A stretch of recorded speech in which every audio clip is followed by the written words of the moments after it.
Padre, te damos gracias, porque en tu infinita misericordia tú nos has permitido venir a esta tu casa. Gracias porque nos permites reunirnos como tu pueblo para adorar tu nombre, para exaltarte, Señor, para glorificarte. Gracias por cada uno de los hermanos y amigos que tú has traído, Señor. Gracias, mi Señor, porque tú nos has conducido hasta aquí.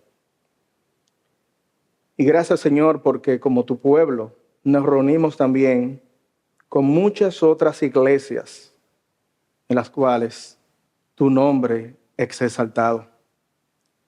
Gracias, Padre, por este día. Y gracias, Señor, porque aún orándote, también nos unimos, Señor, con aquellos que lloran en este momento, como la hermana María Pirón, quien recibimos hoy la triste noticia de que uno de sus hijos partió de este mundo en circunstancias que aún no entendemos. Pero Padre, tú eres poderoso y tú tienes control absoluto de todo. Por lo tanto, oramos por la hermana María para que tú le des consuelo como ella pedía esta mañana, para que tú le des fortaleza, Señor. Y aún en medio de este fuerte dolor, ella coloque sus fuerzas en ti, su esperanza en ti, Señor. También oramos, Señor, porque en el momento en que estaremos exponiendo tu palabra, tú abras nuestros corazones.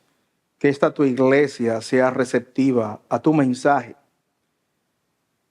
Y también, Señor, que aquellos corazones que aún no te conocen, tú tengas misericordia de ellos y ellos puedan venir a arrepentimiento genuino y reconozcan a Cristo como su Señor y Salvador. Oramos por estas cosas, Señor. Amén y amén. Una de las grandes preguntas que nos podemos hacer constantemente es: ¿cuál es el mayor problema con el ser humano? De hecho, justamente ayer estaba trabajando en el sermón y este jovencito que ustedes ven acá se acerca y me dice: papi, ¿de qué tú vas a predicar? Y justamente en ese punto yo le hice la pregunta: ¿cuál es el mayor problema? ¿Cuál es el mayor problema con el hombre? Y él respondió: el pecado. Hasta él mismo, que no había visto el manuscrito, ya tenía una respuesta directa acá. Pero ahora bien, ¿por qué es importante nosotros conocer cuál sería el mayor problema de la humanidad? Porque dependiendo la respuesta que demos a esta interrogante, evidentemente vamos a tratar de buscar soluciones a esta interrogante. De hecho, el texto que vamos a estar estudiando en la mañana de hoy, que es Romanos capítulo 3, versículos del 9 al 20, resuelve esta paradójica. Resuelve justamente este punto. ¿Cuál es el mayor problema con la humanidad? Antes de evaluar estas interrogantes y antes de exponer el texto, quiero que me acompañen, por favor, en Romanos capítulo 3. Romanos capítulo 3. De manera directa estaremos viendo los versículos 9 al 12, aunque voy a exponer prácticamente todo el pasaje. Romanos 3, versículo 9, dice lo siguiente. Es que el apóstol Pablo, guiado por el Espíritu Santo, hace esta pregunta: ¿qué pues? ¿Somos nosotros mejores que ellos? Respuesta: en ninguna manera, pues ya hemos acusado a judíos y a gentiles de que todos están bajo pecado. Como está escrito: no hay justo ni aun uno, no hay quien entienda, no hay quien busque a Dios. Todos se desviaron, a una se hicieron inútiles, no hay quien haga lo bueno, no hay ni siquiera uno. Sepulcro abierto es su garganta, con su lengua engañan, veneno de áspides hay debajo de sus labios, su boca está llena de maldición y de amargura. Sus pies se apresuran para derramar sangre. Quebrantado y desventurado hay en sus caminos. No hay conocimiento de paz. No hay temor de Dios delante de sus ojos.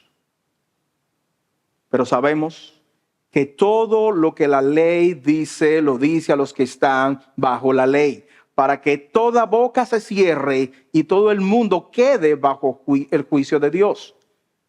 Ya que por las obras de la ley, ningún ser humano podrá ser justificado delante de él, porque por medio de la ley es el conocimiento del pecado.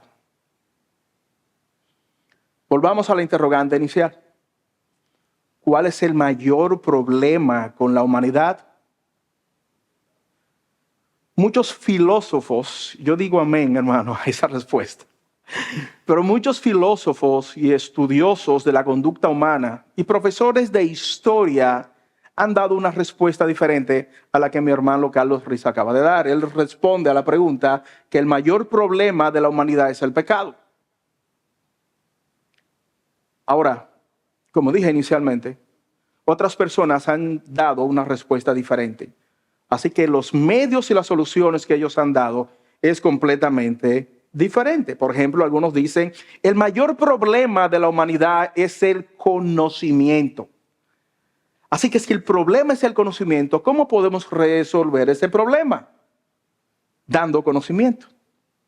Dando conocimiento. Y esto no está del todo mal, Si bien a veces tenemos algunos inconvenientes, podemos decir que si tú tienes conocimiento, evidentemente muchos de tus problemas pueden ser resueltos. Miremonos a nosotros, la tecnología. El Señor ha capacitado a los seres humanos, creyentes y no creyentes, que se entienda esto. Y ellos han utilizado su inteligencia y nos hacen la vida más fácil. De hecho, donde estamos, hay muchos elementos tecnológicos, la misma tecnología que tenemos aquí, los aires acondicionados.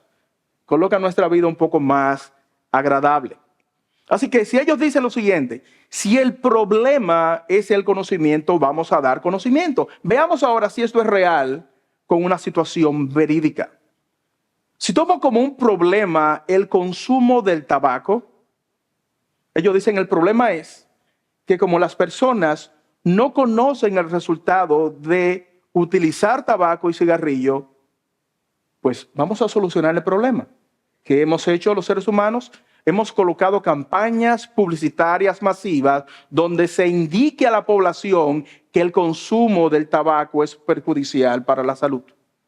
Pero también vamos a votar leyes en el Congreso para prohibir a la población que no puede tener discernimiento aún, entiéndase, los menores de edad, en teoría, que no consuman el tabaco. ¿Ha resuelto esto realmente el problema?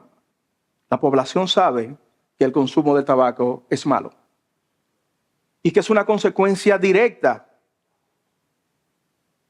de enfermedades catastróficas como el cáncer. ¿Cuál ha sido la realidad? A pesar de las campañas publicitarias masivas y de los millones de dólares que se han invertido en este tipo de publicidad, bueno, una encuesta dice que en el año 2024 existían aproximadamente 1.300 millones de consumidores del producto del tabaco. A pesar de la publicidad, 1.300 millones de personas continuaban utilizando tabaco. En ese mismo año, la industria del tabaco generó ventas globales por 54.000 millones de dólares. Y si hay una cantidad de estas cifras en venta, es porque hay un mercado que consume este producto. Las muertes provocadas por el cáncer en el año 2024 rondaron los 8.000 millones de personas cada año. De manera directa conozco una familia en las cuales 4 de sus miembros eran consumidores de tabaco por mucho tiempo. De estos 4, 2 padecieron cáncer. 2 murieron. Si tú sacas una estadística, el 50% de los consumidores de tabaco en esa familia murieron producto del cáncer. Entonces, ¿el problema fue justamente el conocimiento? No. La raíz del problema está en que estas personas son esclavas del uso de ese producto. Así que de nuevo, cuando vuelvo un poco más espiritual a la pregunta que hago bíblicamente, ¿cuál es el problema del hombre? ¿Cuál es el problema del hombre natural? Aquella persona que no tiene a Cristo en su corazón como su Rey, como su Señor, como su Salvador. El problema no es que la persona conoce que peca. El problema no es que la persona entiende que están dando de espaldas a Dios. El problema es el corazón del individuo que, aun conociendo las consecuencias de su situación, opta voluntariamente por pecar. Y es simple. Es que su naturaleza caída lo llama a pecar. Es como un pez. El pez naturalmente va a respirar debajo del agua. El hombre naturalmente va a pecar porque es su naturaleza. Esto no es una excusa para ellos. No es una excusa decir ahora, bueno, como yo soy pecador y soy un hombre natural, es normal en mí que yo peque. No es una excusa. Es una realidad de que necesitan a Cristo en sus corazones para que dejen de ofender al Señor. Eso no quiere decir que aún siendo creyentes no vayan a pecar. Esto quiere decir que si no tienen a Cristo en su corazón, para ellos es imposible agradar al Señor con sus propias fuerzas. Muchas personas dicen, yo no soy tan malo. Yo voy a mi trabajo, yo no chismeo con nadie, yo soy un ciudadano respetable, así que no hay problema conmigo. Yo no soy tan pecador. Vienen ustedes ahora los cristianos a decir todo del pecado. Justamente, de hecho, muchas iglesias prohíben en los púlpitos hablar del pecado porque las personas se ofenden. ¿Sabes qué? La Biblia le llama pecado. No importa cómo tú y yo querramos llamarle. Tenemos que poner el nombre correcto conforme a la Escritura. Puedes hacer muchas buenas obras. Puedes ir a la Meca si quieres ir. Puedes ir a misa si quieres ir. Puedes guardar el sábado si quieres ir. Y una larga lista de etcétera. Pero si no tienes a Cristo en tu corazón y demuestras genuinamente con tu vida, simplemente para ti no hay salvación. La salvación fuera de Jesús es algo incompatible con la Escritura. La salvación solo es en Cristo. Solus Christus. Hechos capítulo 4, versículo 12 lo dice de esta manera. Y en ningún otro hay salvación, pues no hay otro nombre debajo del cielo dado a los hombres en que podamos ser salvos. Solo en Cristo hay salvación. No importa lo que trates de hacer. Si no tienes a Cristo en ti, simplemente no eres salvo. Ahora, permítame analizar este texto. Quiero que me acompañen en Romanos capítulo 3, versículos 9 a básicamente al versículo 20. Y quiero dividirlo en tres grandes puntos. Quiero tomar como referencia lo que hemos visto, por ejemplo, en lo que es un sistema de tribunales, el sistema tribunal de la República Dominicana. Quiero que veamos, por ejemplo, en primer lugar, ¿cuál sería la acusación que se estaría presentando en contra del hombre natural? Y estamos viendo aquí Romanos capítulo 3, versículo 9. Romanos 3, 9. La acusación en contra del hombre natural. En segundo lugar, quiero que veamos las evidencias que son presentadas en contra del hombre natural. Y estamos ya en Romanos capítulo 3, versículos 10 al versículo 18. Y en tercer lugar, quiero que veamos cuál es el veredicto, cuál es la sentencia que vamos a tener en contra del hombre natural. Romanos capítulo 3, versículos 19 al 20. Dicho esto, quiero que vayamos al primer punto. Quiero que fijes tu vista nuevamente en la palabra de Dios y veamos el primer punto del sermón de la mañana de hoy. ¿Cuál es la acusación presentada en contra del hombre natural? Romanos capítulo 3, versículo 9. ¿Qué pues? ¿Somos mejores que ellos? Y Pablo aquí justamente está recogiendo todo lo que él está diciendo desde el capítulo 1, versículo 18 hasta el capítulo 3, versículo 8. Está presentando una acusación en contra de toda la humanidad. Entiéndase, judíos y no judíos. No importa la etnia de estas personas. Todo el mundo está concentrado justamente en este punto.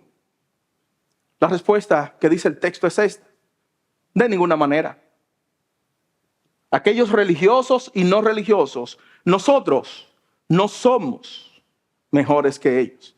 De ninguna manera, pues ya hemos acusado a judíos y a gentiles que todos están bajo pecado. Pablo no está diciendo aquí, mis amados hermanos, que las personas cometen pecado como algo accidental, como que fue un problema, como que fue un desliz. Lo que está refiriendo el texto es que toda aquella persona que no conoce a Cristo, como dije inicialmente, de manera natural, desafortunadamente, va a pecar. Es su naturaleza. Este individuo va a pecar. Y él dice, bueno, hemos acusado a judíos y a gentiles. Él se incluye dentro de este paquete, de que todas las evidencias van en contra de estos individuos. Todos están bajo pecado. Y aquí hay un problema. Esto quiere decir que la naturaleza del ser humano lo impulsa a pecar. Todos están bajo pecado. Por ejemplo, Gálatas capítulo 3, versículo 22 dice lo siguiente: mas la escritura lo encerró todo bajo pecado, para que la promesa que es por fe en Jesucristo fuese dada a los creyentes. Otra versión traduce Gálatas 3:22 de la siguiente manera: pero la escritura declara que todo el mundo es prisionero del pecado.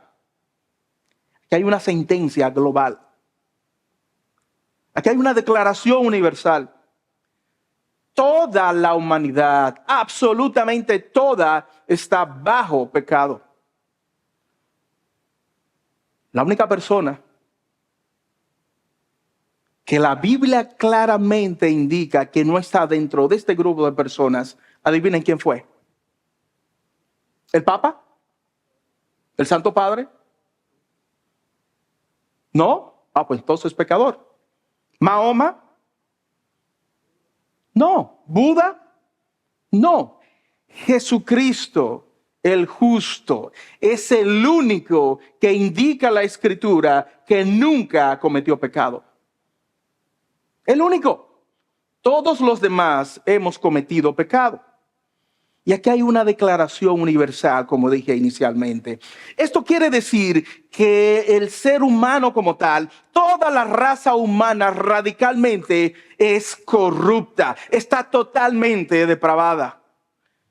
Y para aquellos que han escuchado este término por primera vez, se pueden asustar. ¿Con qué es esto de que todos somos depravados? Yo no soy tan malo. ¿Qué es esto que somos radicalmente malvados? Yo no soy tan malo. Permíteme solamente darte algunas aclaraciones. La depravación total, que es una doctrina que encontramos en la Escritura, significa simplemente que la naturaleza de los individuos ha sido radicalmente corrompida a consecuencia del pecado. Simple. Producto del pecado, toda la raza humana está bajo condenación. Ha sido infectada por el virus del pecado. Todos los hombres fracasan cuando tratan de agradar a Dios por medio de sus propios esfuerzos. Por lo tanto, es imposible para un individuo que quiera agradar a Dios en base a sus propias fuerzas. Es imposible.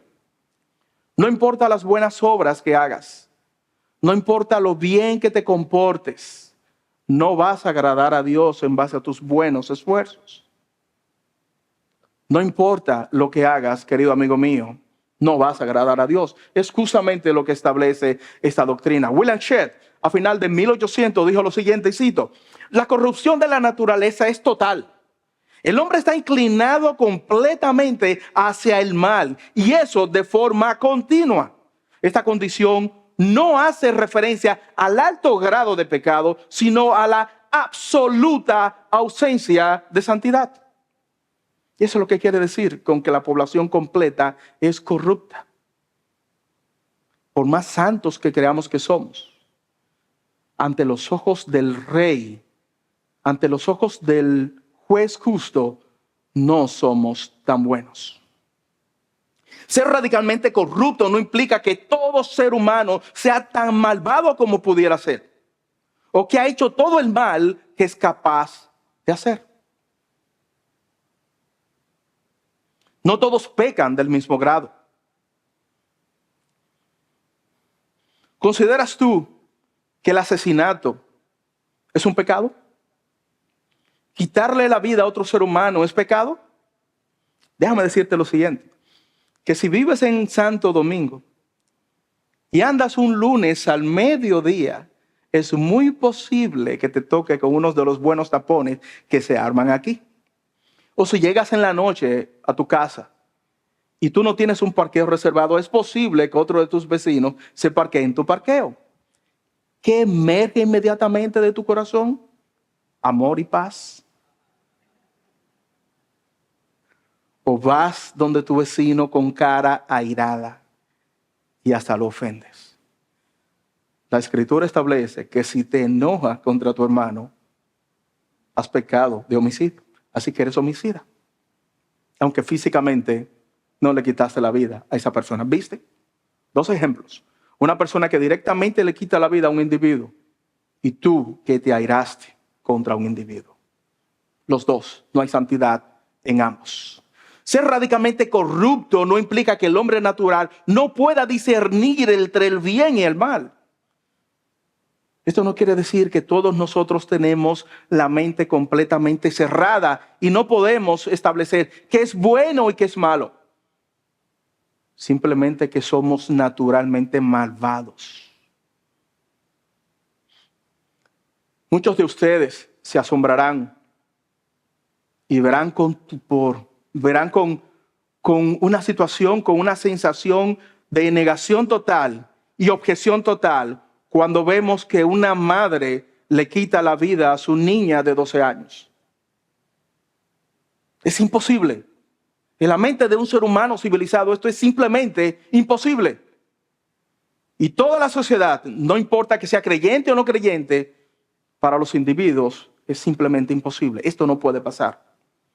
No obstante, para nada nos pasmamos, para nada nos llena de temor, para nada nos llena de asombro, para nada rechazamos cuando esa misma madre le quita la vida a su niña que está en su vientre a través del aborto.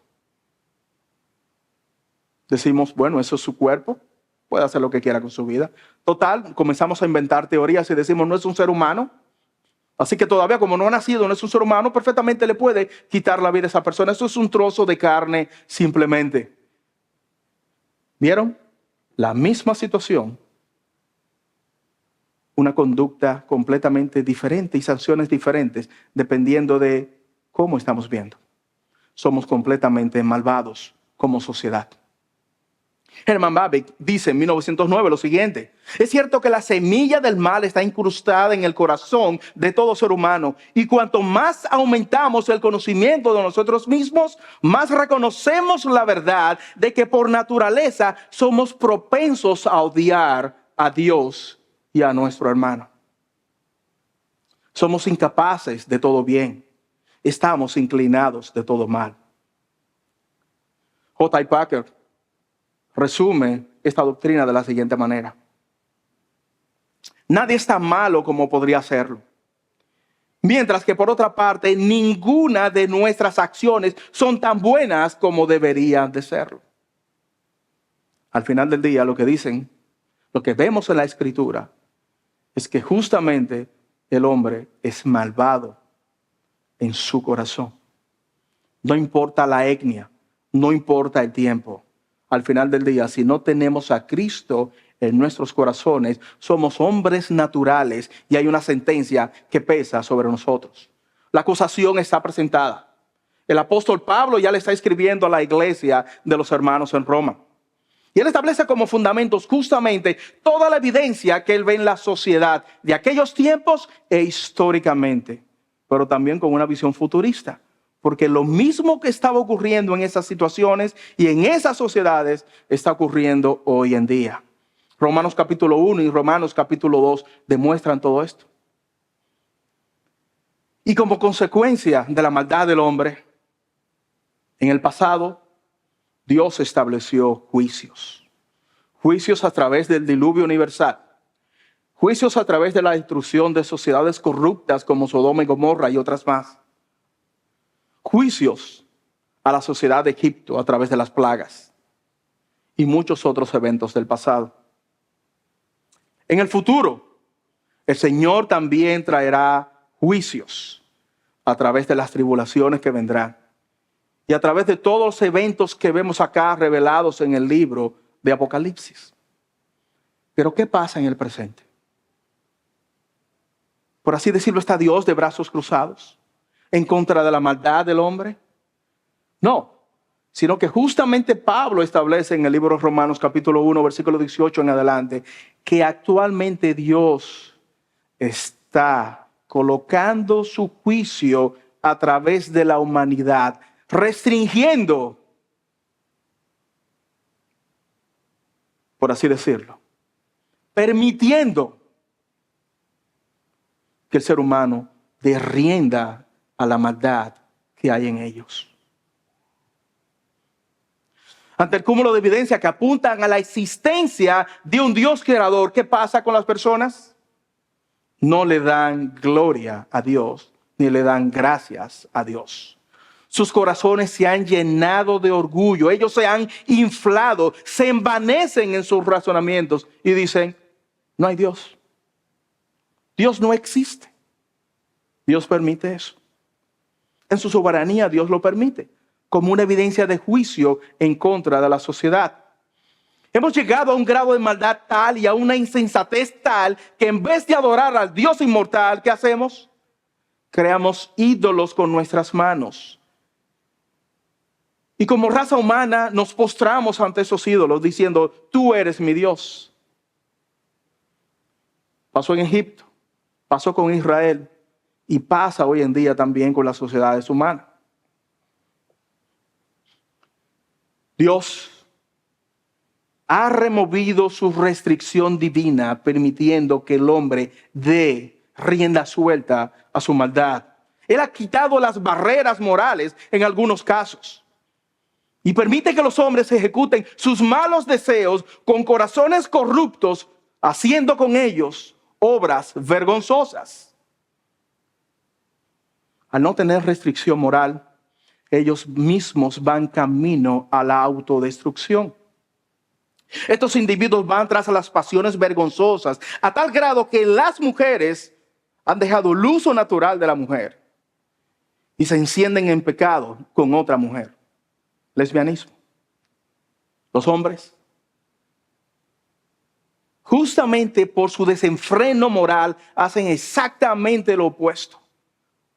Han dejado el uso natural de la mujer, que un hombre se case con una mujer, y se encienden en su pecaminosidad hombres con hombres.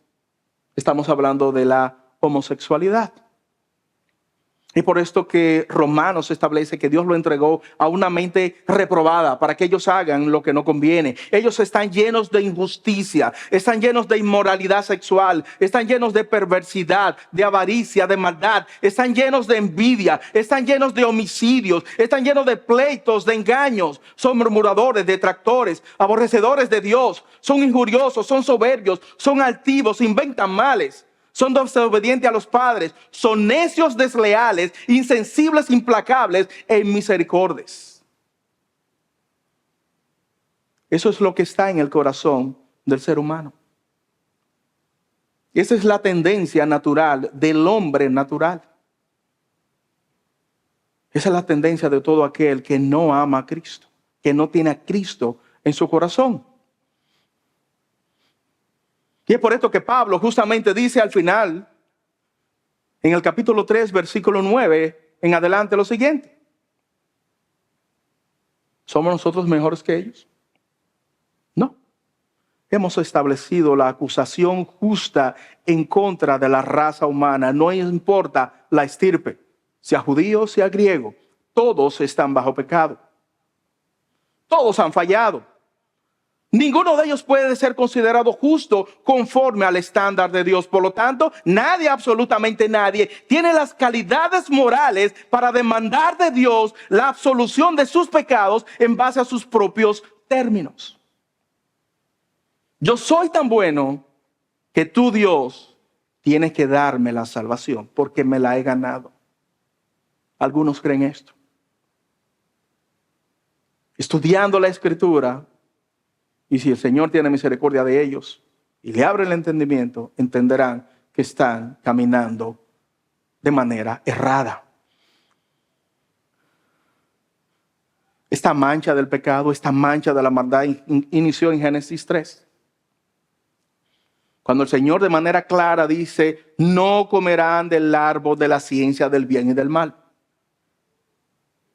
Pero nuestros primeros padres, en vez de hacer caso a la voz del Señor, optó por seguir los mandamientos satánicos de aquel que le estaba diciendo lo que ellos querían escuchar. Y optaron por comer del árbol de la ciencia del bien y del mal. ¿Para qué? Para que sus ojos sean abiertos. Eso era lo que querían. Para ser como Dios. Esa es la intención de sus corazones. Un simple pecadillo, como algunos dicen. Mira lo que ha traído en la sociedad humana. A partir de ese momento, toda la raza humana ha sido infectada por el pecado. Ha sido contaminada y constantemente están buscando alejarse aún más de Dios. Todo el mundo ha sido contaminado por el pecado. ¿Quieres ver una evidencia clara de esto? Génesis capítulo 5. Y si tú cuentas cronológicamente desde el día en que Dios creó al hombre, hasta Génesis capítulo 5, apenas habían pasado 1656 años. Y en 1656 años, la maldad del hombre fue tal que Dios eliminó el mundo a través de un diluvio. ¿Viste la maldad? Estamos en el año 2025 y todavía el Señor estamos aquí. ¿Somos nosotros mejores que ellos?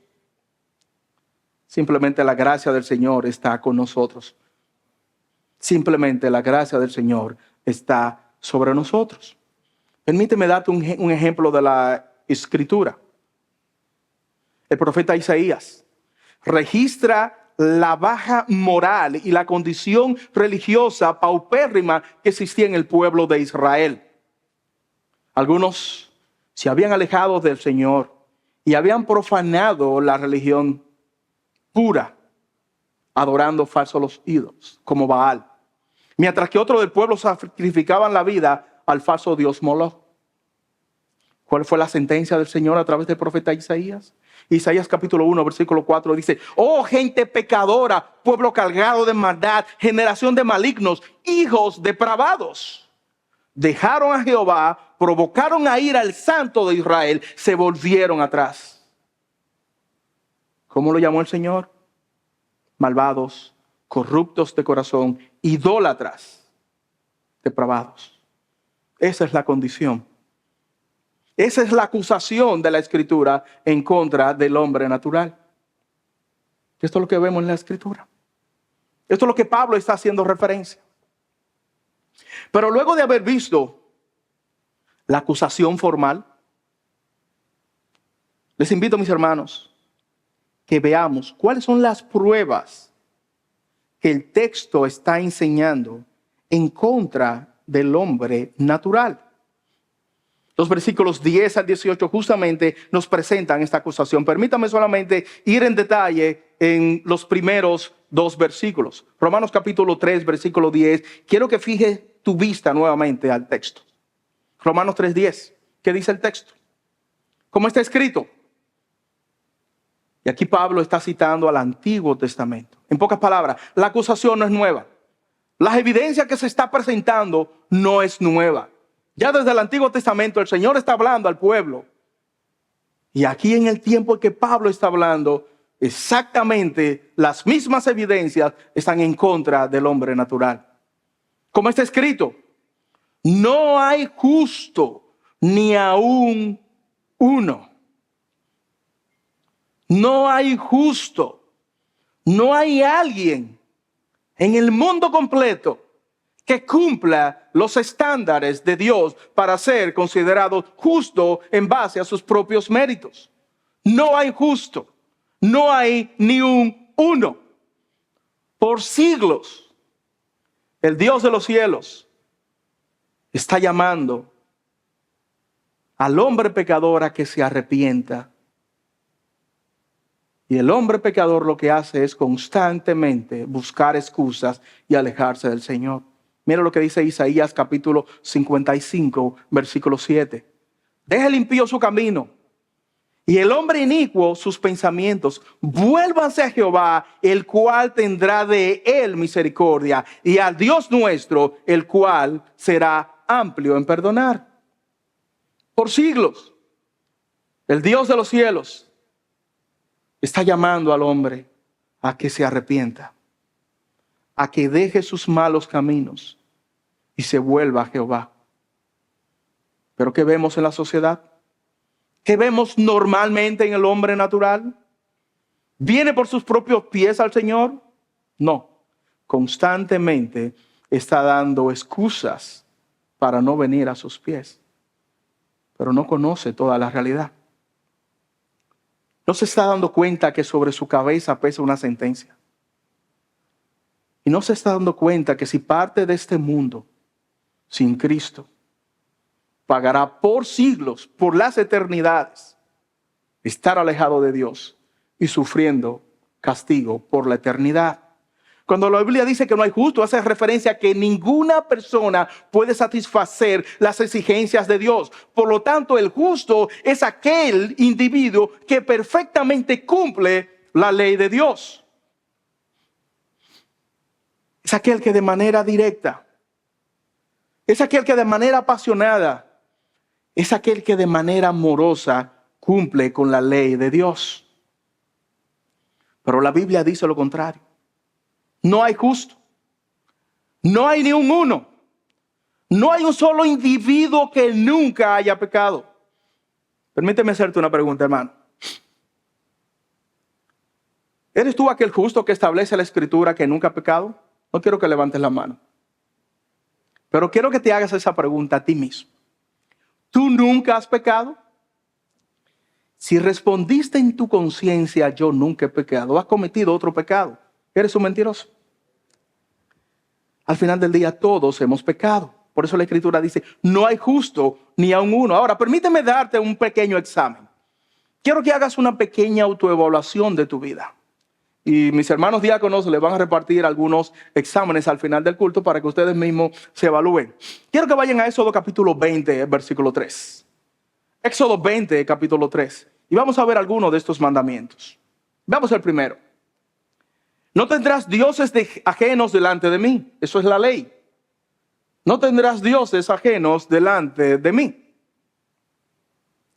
Y en este contexto, aquellos que han nacido dentro del seno de la iglesia, como llamamos, evidentemente no tienen problema con esto. Aquellos que venimos de un contexto católico romano, como en mi caso, y mi esposa también, pues hemos evidentemente pecado contra el Señor en base a este versículo. Porque en algún momento de nuestras vidas arrodillamos nuestro cuerpo ante una estatua de mármol. Pero tú dirás, bueno, yo no he cometido este pecado. Aquí viene otra pregunta. ¿Qué tanto amas tú el dinero? ¿Crees tú que justamente el oro y la plata te puede dar una satisfacción tal que asegura completamente tu paz y tu bienestar? ¿O eres de lo que se trabaja constantemente y ama tanto el trabajo que no tiene vida para otra cosa más? Vive y respira por el trabajo. Aún los domingos se levanta y es pensando en lo que va a hacer el lunes. ¿Cómo tú te sientes? ¿Cómo está tu corazón? Bueno, permíteme decirte que si amas al dinero de esa manera, Colosenses 3:5 dice que eres un avaro. La avaricia está en tu corazón. Y Colosenses 3:5 justamente dice que la avaricia es idolatría. Así que aunque no lo creas, hermano mío, acabas de violentar el primer mandamiento de la ley. No tendrás dioses ajenos delante de mí, porque has colocado un ídolo ante Jehová. Jehová no es tu Dios. Tu Dios es el dinero. Tu Dios es el trabajo. O cualquier otra cosa que rivalice contra Jehová. Pero digamos que eres más pío. Digamos que eres una persona que conscientemente has estudiado la Escritura y has limpiado tu camino. Y no has caído en este pecado. Éxodo capítulo 20, versículo 12 dice lo siguiente: honra a tu padre y a tu madre. Y el concepto de honrar a padre y madre quiere justamente honrar a padre y madre. Desde el punto de vista económico, guardar a tus padres, sustentar a tus padres cuando lo necesiten. Pero también hablarle bien a tus padres, amar a tus padres, mostrar respeto a tus padres. ¿Es que aquí hay algún varón o alguna mujer que nunca ha blasfemado en contra de su padre y su madre? Si eres uno de aquellos que has blasfemado contra tus padres, tú estás colocado dentro de esta violación al mandamiento. Éxodo 20:30, hay otro mandamiento: no matarás. Y es muy probable que ninguno de nosotros, de los que estamos aquí sentados, haya matado físicamente a un individuo. Pero volvamos al ejemplo que dije inicialmente. Si te has airado contra otra persona, de acuerdo con Mateo capítulo 5, versículo 22, eres un homicida. Entonces has violentado este mandamiento. Ahora, aquí hay un mandamiento que yo estoy seguro que ninguno de nosotros lo ha cometido. Lo voy a decir simplemente por decirlo. Éxodo capítulo 20, versículo 16 dice: no hablarás en contra de tu prójimo falso testimonio. Levítico 19, 16 dice: no andarás chismeando entre tu pueblo. Estoy seguro que ninguno de nosotros ha pecado con este pecado. Bueno, si eres uno de los pocos que lo has hecho, acabas de violentar la ley de Dios. Has levantado falso testimonio en contra de un hermano. Y quizás dirás, para cerrar este punto: bueno, yo cometí un pecado, pero no este. Cometí aquel, pero no este. Así que de manera directa creo que he guardado casi perfecta la ley de Dios. Problema. Santiago capítulo 2, versículo 10 dice: cualquiera que guarde toda la ley, pero ofendiere en un punto, se hace culpable de todo. La ley es una unidad. Yo no puedo elegir los mandamientos preferidos para mí para cumplirlos y otros justamente desobedecerlos. Cuando desobedecí uno, los desobedecí todos. Por lo tanto, mi amado hermano, tú has tenido dioses ajenos delante de Dios. Tú has violentado el día de reposo. Tú has desobedecido a tus padres, tú has cometido homicidio en contra de tu hermano, tú has hurtado, tú has levantado falsos testimonios, tú has codiciado los bienes de tu prójimo, has violentado toda la ley. Por un solo punto de la ley. Y esto solamente los 10 mandamientos, sin incluir los demás puntos de la ley que están en el Antiguo Testamento. Has violentado toda la ley. Entonces hago la pregunta nuevamente: ¿eres tú este justo delante de Dios que no ha violentado un solo mandamiento? Cuando llegues al cielo le vas a decir: debiste recibirme porque justamente yo me gané el cielo por guardar perfectamente tu ley. ¿Eres tú aquel ese individuo? No, no lo eres. Entonces definitivamente la Biblia tiene razón. No hay un justo, ni siquiera uno. Romanos capítulo 3, versículo 23 dice: por cuanto todos pecaron, todos hemos pecado, estamos destituidos de la gloria de Dios. Esa es la sentencia. Eclesiastés capítulo 7, versículo 20 dice: ciertamente no hay un hombre justo en la tierra que haga el bien y nunca peque. Todos estamos bajo esta condena. No hay justo, mis amados hermanos. No hay uno solo. ¿Y qué del apóstol Pablo? ¿Qué de aquel fiscal que justamente le estaba escribiendo bajo la inspiración del Espíritu Santo este texto?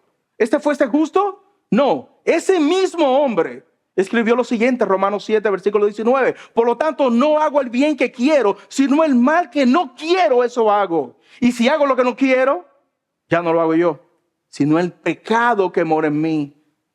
Pablo fue honesto consigo mismo y con la iglesia. Él dijo, yo soy pecador también, igual que todos y cada uno de nosotros. Esto demuestra claramente que todos hemos pecado ante el Señor. Ninguno de nosotros ha podido satisfacer la justicia perfecta de Dios. Ni uno solo. Romanos 3:22 dice que aparte de la ley se ha manifestado la justicia de Dios, testificada por la ley y por los profetas. Y la justicia de Dios por medio de la fe en Cristo para todos aquellos que creen en Él. Así que al final del día, aquellos que han sido justificados es porque se han apropiado de la justicia del justo. Cuando estemos ante el tribunal de Cristo y seamos hallados justos, cuando se revisa nuestra vida, nuestra justicia, hemos sido declarados buenos ante el Señor, no por lo que hicimos, sino porque creímos en el justo, sino porque creímos en Cristo, sino porque confesamos que Él es nuestro Rey, nuestro Señor, y estamos conscientes de que Dios lo levantó de los muertos. La justicia de Cristo es colocada en la cuenta de cada uno de los creyentes. Por eso somos considerados justos. Permíteme presentarte ahora una segunda evidencia. Romanos capítulo 3, versículo 11. ¿Eres entendido? ¿Eres completamente inteligente?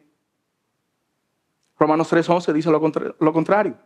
No hay quien entienda.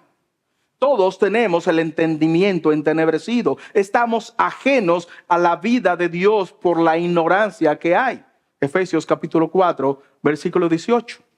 Por lo tanto, ninguno de manera natural puede entender las cosas de Dios. Esa es una acusación adicional que el apóstol Pablo está colocando aquí en el texto. En otras palabras, no hay ninguno de nosotros que pueda discernir de manera inteligente las cosas de Dios y comprender absolutamente todo lo relacionado con Dios. Ninguno de nosotros puede. No hay hombre que mire al mundo, que piense y coordine sus ideas de una forma tal que crea en Dios, que crea de manera perfecta en el origen de todas las cosas, en el origen del hombre, en el origen del mundo.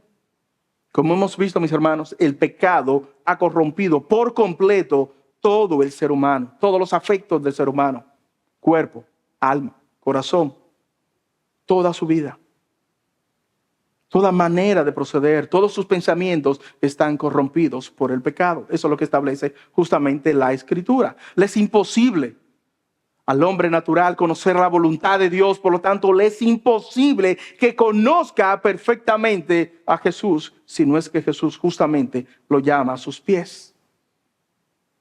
El individuo no comprende lo urgente de su situación espiritual y en esencia corre y rechaza el evangelio de Cristo. No se está dando cuenta de la perla que tiene en sus manos cuando el evangelio le es presentado. Entiende que es una falta de tiempo. Entiende que le están robando su tiempo cuando alguien le está enseñando el evangelio y lo rechaza. Y no cae en cuenta que posiblemente es la última oportunidad que el Rey de Reyes le está dando para que él venga a los pies de Cristo. 1 Corintios capítulo 1, versículo 18 lo dice de esta manera. Porque la palabra de la cruz es locura para los que se pierden, el hombre natural. El que no tiene a Cristo en su corazón, aquel que rechaza el evangelio. Pero para los que se salvan, esto es a nosotros, es poder de Dios. Pues está escrito, destruiré la sabiduría de los sabios y desecharé el entendimiento de los entendidos. ¿Dónde está el sabio? ¿Dónde está el escriba? ¿Dónde está el disputador de este siglo? ¿No ha enloquecido Dios la sabiduría del mundo? Pues ya en la sabiduría de Dios, el mundo no conoció a Dios. Mediante la sabiduría agradó Dios salvar a los creyentes por la locura de la predicación.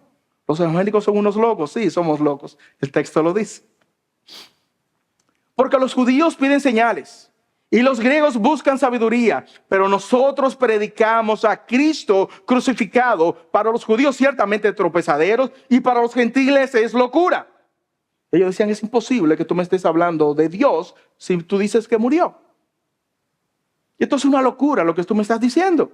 Así que el texto dice, para los gentiles esto es locura, mas para los llamados, a los judíos como griegos, Cristo es poder de Dios y sabiduría de Dios. Cristo, aquel que se predica todos los domingos y constantemente, deberíamos estar predicándolo en nuestras vidas, es sabiduría de Dios. Es por medio de él que hombres y mujeres pecadores son considerados justos ante los ojos del Señor. Pero te dirás, al final del día yo busco a Dios. De hecho, estoy aquí. Yo estoy buscando a Dios. En mi corazón espiritualmente yo estoy buscando a Dios. De hecho, hace unos años tuve una compañera de trabajo que estábamos hablando de esto en la oficina. Y me dijo, yo estoy buscando al Señor. Yo estoy buscando a Dios. No lo he encontrado aún, pero yo estoy en los caminos. Yo sé que en algún momento lo voy a encontrar, como que Dios se le estaba escondiendo. Romanos capítulo 3, versículo 11, parte B, dice, no hay quien busque a Dios. La Escritura da un testimonio contrario a lo que esa jovencita estaba pensando. Muchos entienden que el hombre natural busca a Dios, pero el texto sagrado revela otra cosa. Si no, permíteme demostrártelo. Juan capítulo 6, versículo 37, advierte, todo el que el Padre me da, vendrá a mí. Aquellos que venimos a los pies de Cristo es porque el Padre nos llevó a los pies de Cristo. Juan capítulo 6, versículo 44, ninguno puede venir a mí si el Padre que me envió no le trajere. ¿Quién está llevando a esta persona a los pies de Cristo? Dios. Efesios 1, versículo 4. Dios nos escogió en Él, esto es en Cristo, antes de la fundación del mundo, para que fuésemos santos y sin mancha delante de Él en amor, habiéndonos predestinados para ser adoptados hijos suyos por medio de Cristo. Antes de que los cielos y la tierra fueron creados, Dios tenía a este individuo para salvación. Fuimos salvados. Así que de manera definitiva, mis amados hermanos, Dios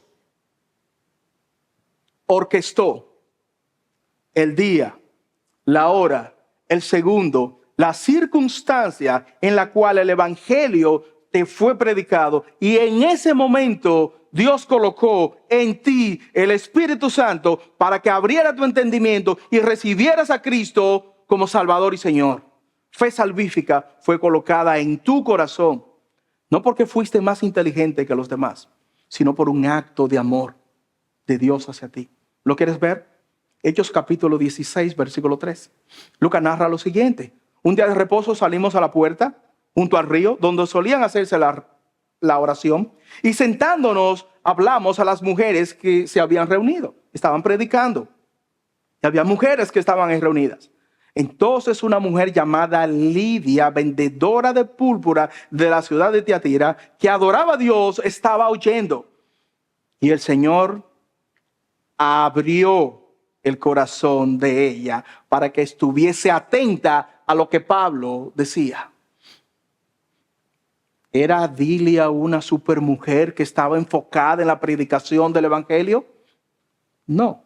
El Señor permitió que ella estuviese ahí cuando se predicara el evangelio, que entendiera el evangelio. Dios abrió el corazón de esta mujer y ella aceptó a Cristo como su Señor y Salvador.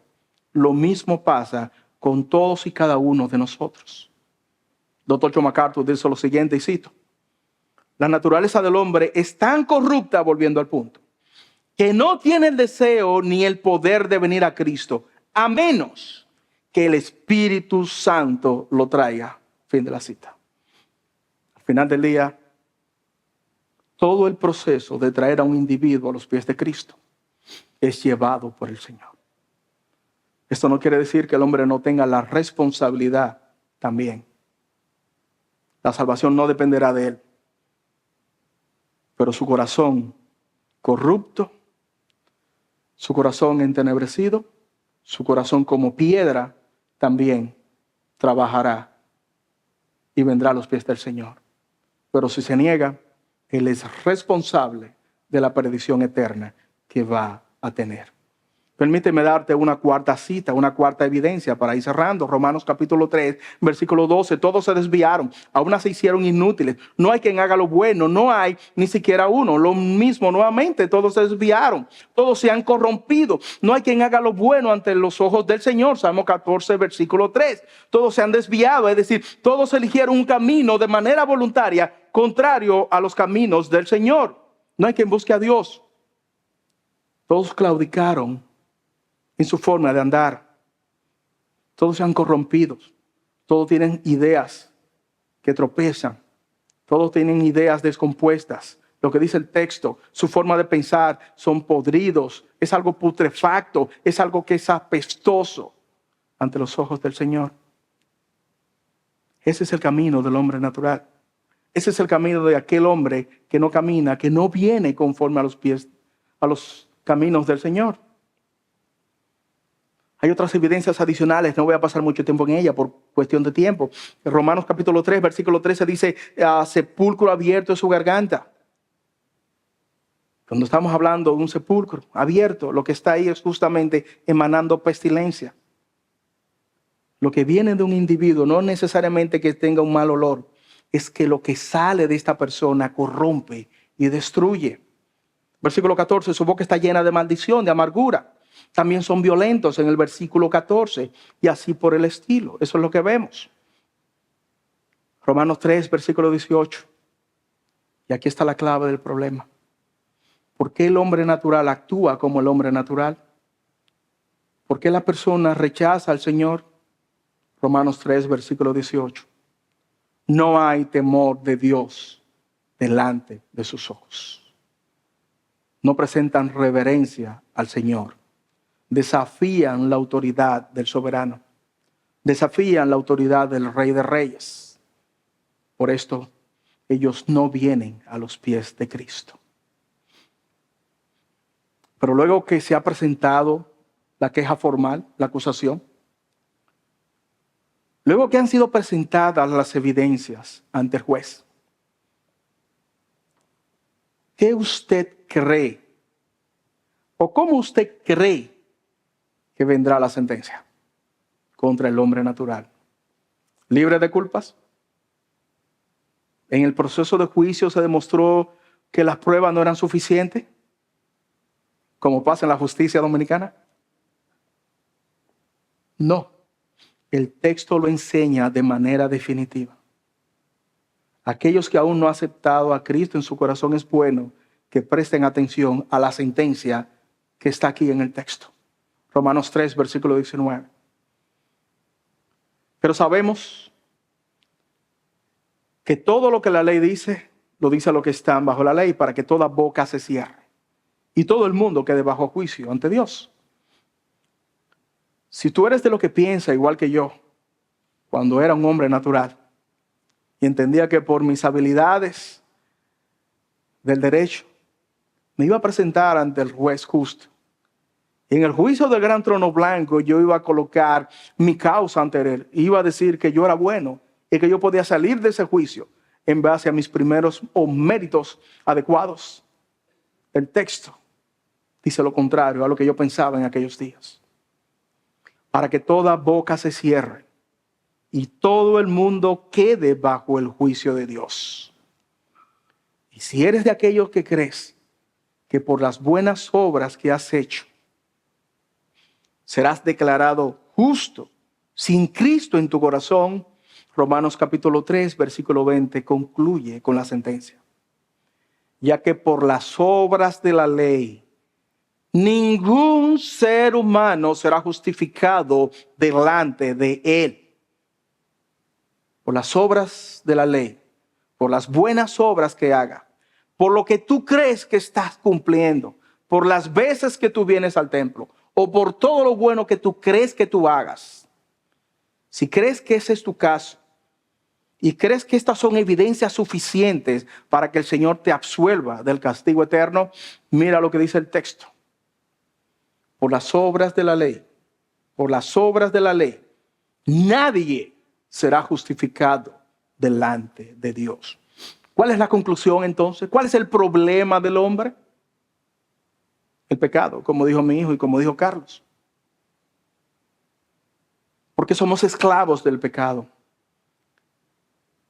Por lo tanto, nadie, absolutamente nadie, será declarado justo ante los ojos de Dios. Nadie, absolutamente nadie, ha podido cumplir de manera perfecta la ley de Dios. ¿Cuál es la solución? Entonces, ¿estamos todos bajo condenación? Entonces, ¿todos estamos destinados a pasar la eternidad en castigo eterno? Romanos capítulo 3, versículo 28, te da la solución. Y aquí te da la sentencia. Concluimos pues que el hombre es justificado por fe sin las obras de la ley. De nuevo, lo repito. Nosotros hacemos buenas obras, no para ganarnos el cielo, sino porque somos hijos de Dios. Esa es la condición natural de un hijo de Dios, hacer buenas obras, pero no para ganarse el cielo. Es que ya está ganado. Cuando mis hijos en el colegio firman con su apellido, o con el apellido que yo le puse, ellos no están firmando porque quieren ser hijos míos.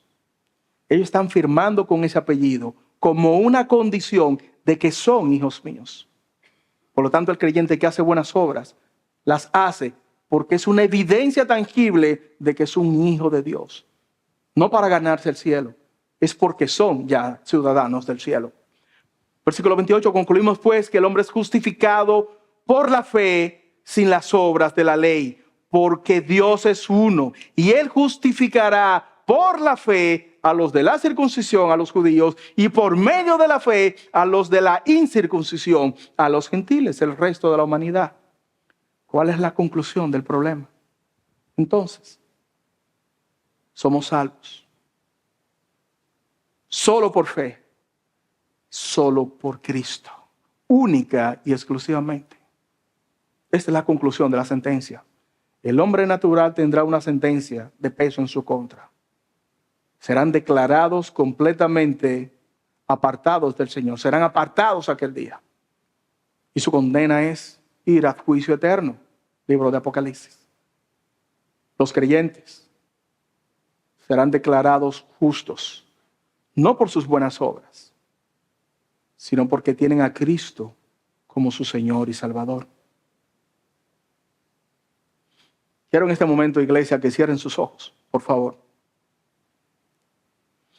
Y antes de orar, quiero hacer una pregunta a todos aquellos que nos están visitando y que no tienen a Cristo en su corazón.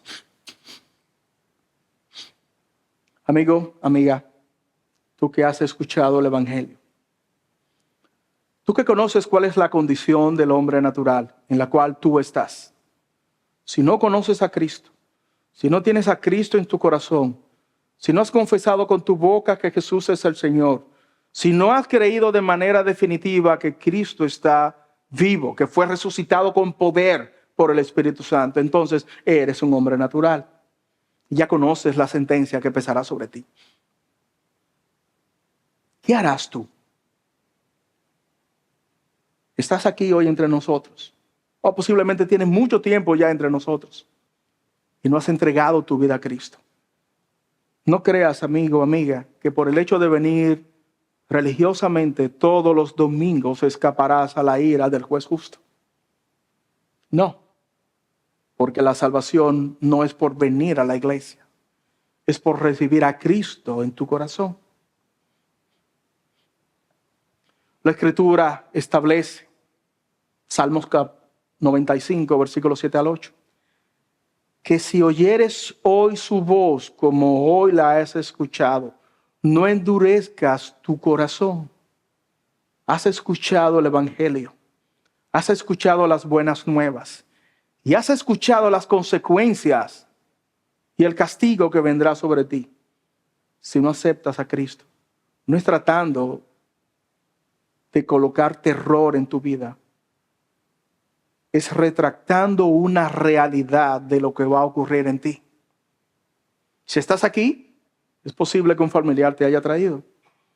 Pero conforme vimos en la Escritura, en definitiva, quien te trajo fue el Señor para que escuchara su palabra. No fue fortuito el caso de que estuvieras aquí y que se predicara de este tema hoy, sino que en los caminos y en los designios del Señor, Él preparó este domingo y te sentó hoy en esta silla para que escucharas el Evangelio. ¿Qué vas a hacer? ¿Continuarás andando de espaldas al Señor? ¿Continuarás renegándote a la voluntad del Señor? ¿O aceptarás al Señor, a Cristo, como tu Rey y como tu Salvador? Quizás te preguntes, ¿cómo lo hago? Yo nunca lo he hecho. Romanos justamente te da la respuesta. Confiesa con tu boca que Jesús es el Señor y cree genuinamente en tu corazón que Dios levantó a Cristo de entre los muertos, que está vivo. La conclusión de este punto: serás salvo. Serás salvo. No vendrá condenación sobre ti. Así que, mi amigo, mi amiga, yo apelo a que tú reflexiones en tu vida sobre tu caminar. Y si no tienes a Jesús en tu vida, hoy es un momento excelente para que vengas a los pies de Cristo. Que tú ores, que tú entregues tu vida al Señor, que tú te rindas ante Él y que tú confieses ante Él todos tus pecados. Si así has hecho, permítanos saberlo. Y con gusto podemos orar contigo. Podemos orar por ti. Podemos instruirte aún más en los caminos del Señor. Si alguno de nosotros, de los que está aquí, no ha recibido a Cristo y quiere aceptar a Jesús como su Señor y Salvador en este día, permítanoslo saber. Si gustas, puedes levantar tu mano. Nosotros nos vamos a acercar a ti. Veo una mano levantada. Amén. Dios te bendiga. Puedes bajarla. Nos vamos a acercar a ti en breve. Si alguien más aún no ha recibido al Señor, permítenos saberlo. Saber que tú diste el paso de fe para salvación eterna.